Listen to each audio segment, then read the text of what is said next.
Plus, it supports bone health with calcium and vitamin D, formulated units in gummies and tablets. I've seen a change in Einstein since he started eating the new benefit recipe. The number one ingredient in it is beef. He's a very active dog. He never stops moving. He has enough energy to believe that he can jump high enough to catch a bird. It has real beef, grains, vegetables, and he loves it. Well, we were coming for an interview, so he wanted to wear his tie. It's my power time. Gives me power. Try new Beneful Originals with beef. Now with real beef as the number one ingredient.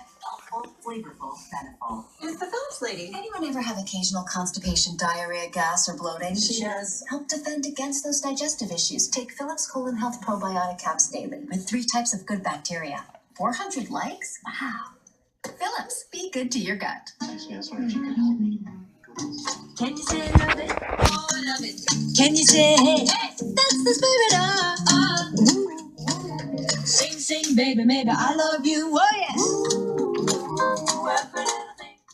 A heart attack doesn't care what you eat or how healthy you look. No matter who you are, a heart attack can happen without warning. A Bayer aspirin regimen can help prevent another heart attack. Be sure to talk to your doctor before you begin an aspirin regimen. Bayer aspirin. When you need something for your home, Wayfair's got you covered.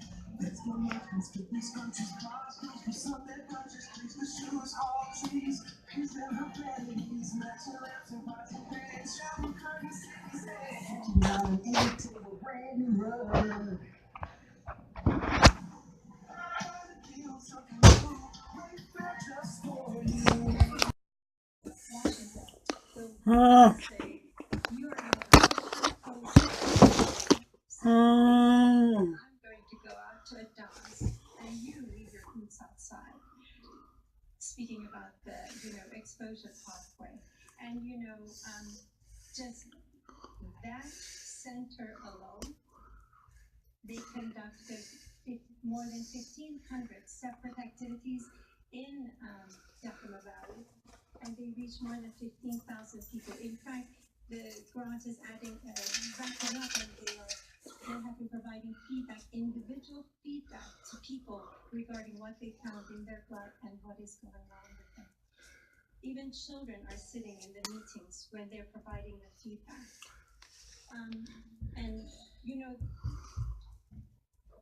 One of my favorite stories is from the UC Berkeley Eskenazi Center. And one of the times when Brenda Eskenazi was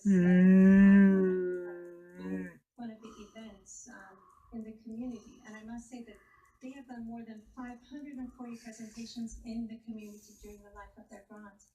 One of the dads came up to her and said, "You're the reason why my child will not hug me." And I wanted to thank you for that, because we weren't aware of the exposures, and because of you now. So I end on that beautiful note, and here is a list of all the different opportunities for grants that's available at Answer Now. Alone.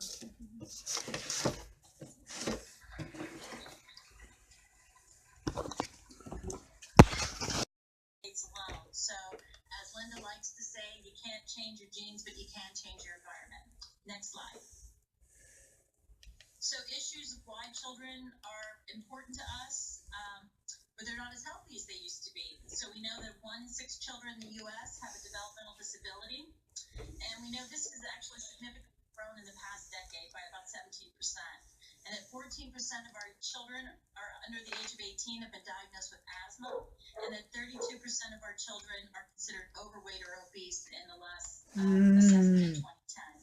And nearly half of labs are conducted targeted and untargeted analysis, and also will do the data analysis for you as well.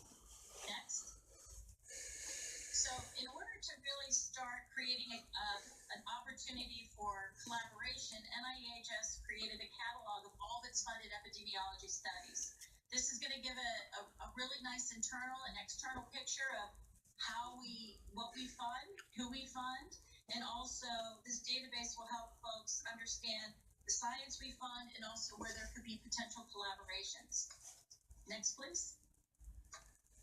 So facilitating the collaborations, it maximizes our investment, and it really does provide the junior investigators and new researchers to a path to find initiate ancillary studies. Next. It has a phased approach. Right now, it's a fixed searchable table. It gives you an idea of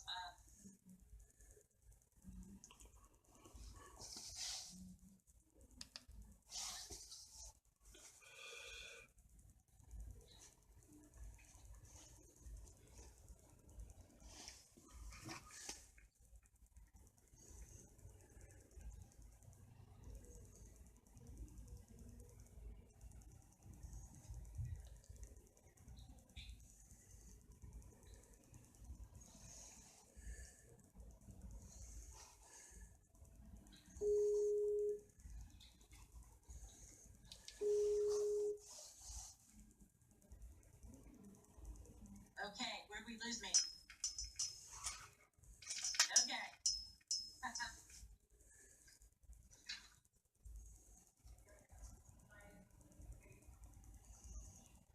Okay, so we're on go to the next slide. And it just shows a snapshot of the resource itself, the catalog, where you can look and see, I think this is slide 17. Gives you an idea of what we fund, who we fund, and you can really look up location and exposure of interest, as well as outcome of interest. And we really hope to get this online where you can query it by entering other terms and getting really deep into the data on linked studies as well. Next slide, which is next steps in advancing children's health. So what we're here to do at NIHS is really to promote the use of cheer to help add environment to children's health studies, as well as implement that exposome concept of looking at biological response. We're enhancing the inventory of existing birth cohorts so that we can add additional detail and link grants. We've created what's now a funding opportunity program to maintain environmental health cohorts, as well as require the sharing of that data externally. And then we're really taking an active role in supporting of a new effort at NIH called ECHO, Environmental Exposures and Children's Health Outcomes, and that'll be another talk later. And then really we need to focus on sustaining our environmental public health communication with our stakeholders and provide support for community outreach. Next slide. We all know that community outreach and engagement is essential. It's in addition to understanding how these exposures affect children's health. They also work to inform the general public of environmental hazards, and we reach out to the community to explain how certain chemicals can affect child growth and development. Next slide. So I just wanted everybody to know about our this is slide 20, Partnerships for Environmental Population Health.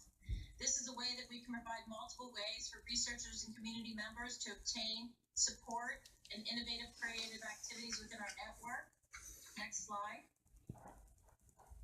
We have communication strategy, funding opportunity that's out on the street that we continue to use that really brings together the community members and environmental health. I'd like to thank Pam Miller and Jesse and everybody with ACAT for inviting me to be a part of this wonderful conference. It's Brenda Hughes from Ruth's office at EPA is also a participant in Project Tender. So that's a subsection of that alliance that we have brought together. And Project Tender, again, I see it as a breakthrough in terms of these different sectors coming together and reaching an agreement on the science. The scientific evidence is at a tipping point. And, you know, I think of what Lisa Wade said this morning about always being together and combined, including genetics, nutrition, social stressors. But what we're saying in Project Tender is the contribution of toxic chemicals is a part that we can do something about. We can prevent that piece. You know, I think of Vi saying this morning that help is not coming fast enough. And it hasn't come fast enough for our children. And so we want to address the systemic problems in our regulation of these chemicals. And I don't expect you to read all those. Those are our consensus statement authors. This wasn't a document that people just signed on to. This is a document that more than 40 experts worked for more than a year to craft every word. And I'll make my slides available see the authors. And then this is our a list of some of the organizations that are endorsing the tender agreement, including the American College of Obstetricians and Gynecologists, the National Medical Association, the American Nurses Association. So there's our short list of chemicals that we are using and identified as prime examples of chemicals that have increased our children's risks for neurodevelopmental disorders. Lead, organophosphate pesticides, the PVDE flame retardants, which ACAT has done such a leading job of working to reduce the use of those chemicals and exposures. Air pollution, and then we named phthalates, which are used in plastics to soften plastics and are used as they're contained in fragrances and personal care products and cleaning products and cosmetics, and those were named as a category of emerging concern. And as I said, there are many other chemicals, perfluorinated compounds, arsenic, perchlorate, that are also putting children at risk. But we wanted to start with a group of chemicals that we could use to point to the larger problem, for which we have solid evidence of harm, and to which our children are widely exposed, and to which we also have confidence that we can reduce exposures and protect children's brain development.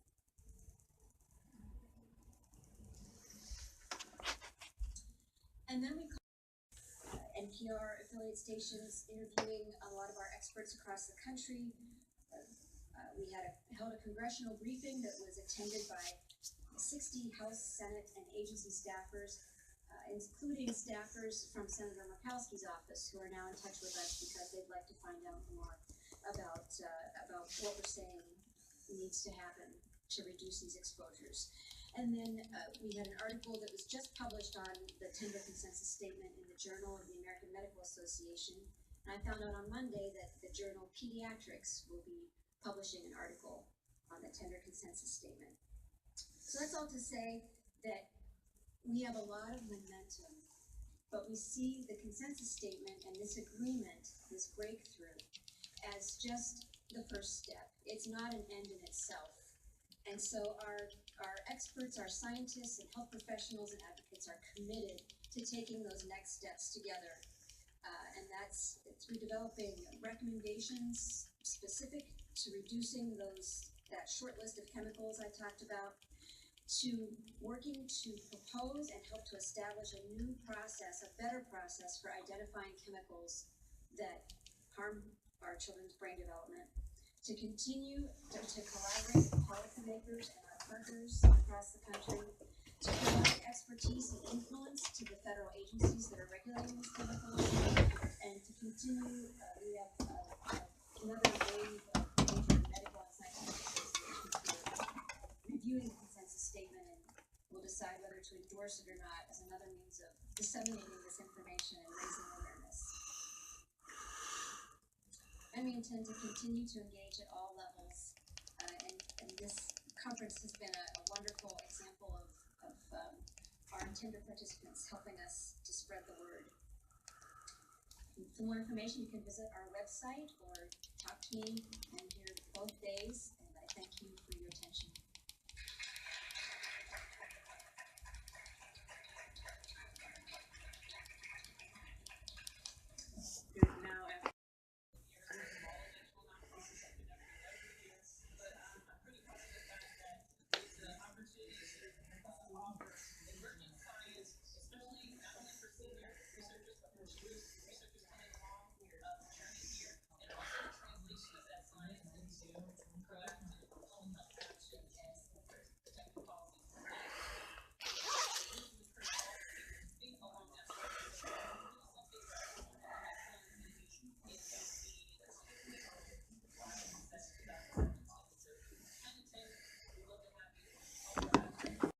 There and we move forward. Now today I deal with the nuclear issue with the tribe. As you see that there's XL NSP's nuclear power plant 600 yards from from tribal lands here. So it is a concern to the tribe, and make sure that everything is in place. And not only with the plant, I work with NRC's Region 3 and also with NRC's headquarters out of Rockville, Maryland. The storage of spent fuel rods at the Red Wing nuclear power plant is one issue President Johnson and the Tribal Council must deal with. Another is the issue of Indian gaming in the state. There's hurdles, and you get those hurdles, and there are multiple hurdles. For instance, you have the internet gaming, which has come up. You don't know the future of gaming in the state of Minnesota. There's always talk of expansion of gaming. So, you know, it makes us stay on our toes to not only work with other tribes in the state here, but also work with the state legislators and the governor. You want to make sure that you protect that. I always say this, it's hard for tribes because we have a compact by the state, but the federal government has regulations over what we do as tribes through consultation and the NIGC and IGRA and all that. So, I mean, in the state of Minnesota, we have to carry that with us. And I would say walk lightly with that and not upset any to where if an expansion gaming does come, what does the future hold for tribes in this state of Minnesota here? So I think that the hardest thing is when you have turnover in the state that come in there aren't educated on Native Americans, on what our culture and our customs are. So I think there's a barrier between cultural entities here, so I need to break those barriers. As you know, we got a nuclear power plant that is 600 yards from the tribal nation here. You know, the concern is that along with that, it's been in operation for 40 years. It's just relicensed to extend another 20 years of operation. As the plant produces power, it's producing waste to the spent fuel rods. Spent fuel rods are then offloaded and put into dry cask containers, and they're right now today are building up on the Yetsusi, which is independent spent fuel storage out there. So, you know, the concern is the tribal nations, when is that going to move? There's a Yucca Mountain, there's a Nuclear Waste Policy Act, which is federal law, is out there and to remove this waste, and until that happens, the concern is the community is how much longer is that waste going to reside here. Now, the most recent issue is Bakken crude trains are coming through Prairie Island. The rail runs right through Prairie Island. That's another concern that we're about. So there's kind of like I put those, now these are hurdles, so and barriers that we see, and I just want to you know need to take